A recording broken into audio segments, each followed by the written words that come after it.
Hello friends, welcome to Madhumalati foods. आज आपण बनवणार आहोत हॉटेलसारखा कोळंबी रस्सा। सुरुवात करूया। अर्धा किलो कोळंबी चांगली धुवून स्वच्छ करून घेतली आहे। त्यात हळद, मीठ आणि लिंबू घालून नीट मिक्स केले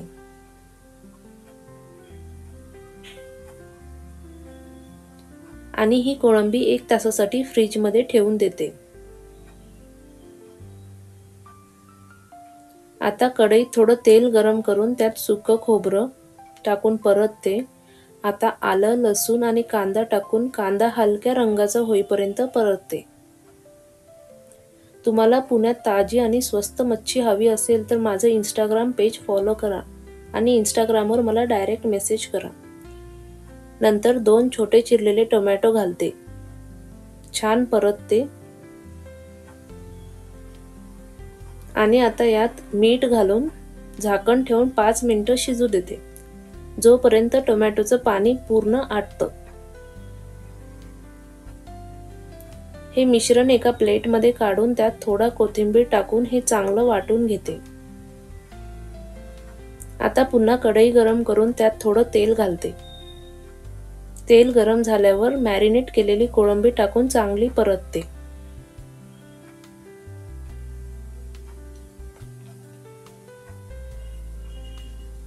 झाकण ठेवून 5 मिनिटं शिजू देते। 5 मिनिटांनंतर कोळंबीला पाणी सुटले। आता यात गरम पाणी टाकून परत 5 मिनिटं शिजून घेते।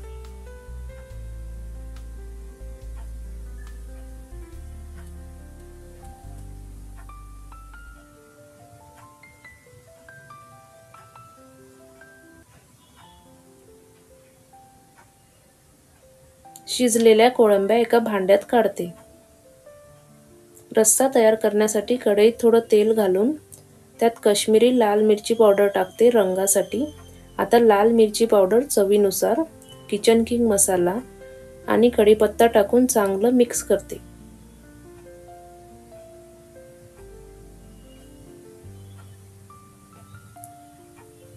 आपलं वाटण टाकून चांगलं मिक्स करून मंद आचेवर हे 10 मिनिटं झाकून ठेवते।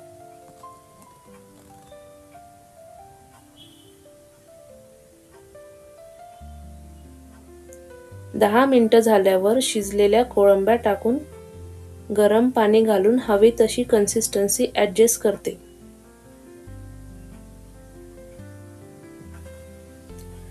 मीठ चवीनुसार टाकून झाकण न ठेवता 10 मिनिटं शिजवते।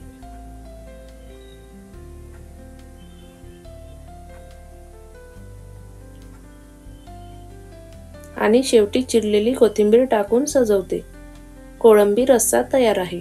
जर तुम्हाला हा व्हिडिओ आवडला असेल तर लाईक करा, शेअर करा आणि आमच्या चॅनलला सबस्क्राईब करायला विसरू नका। Thank you.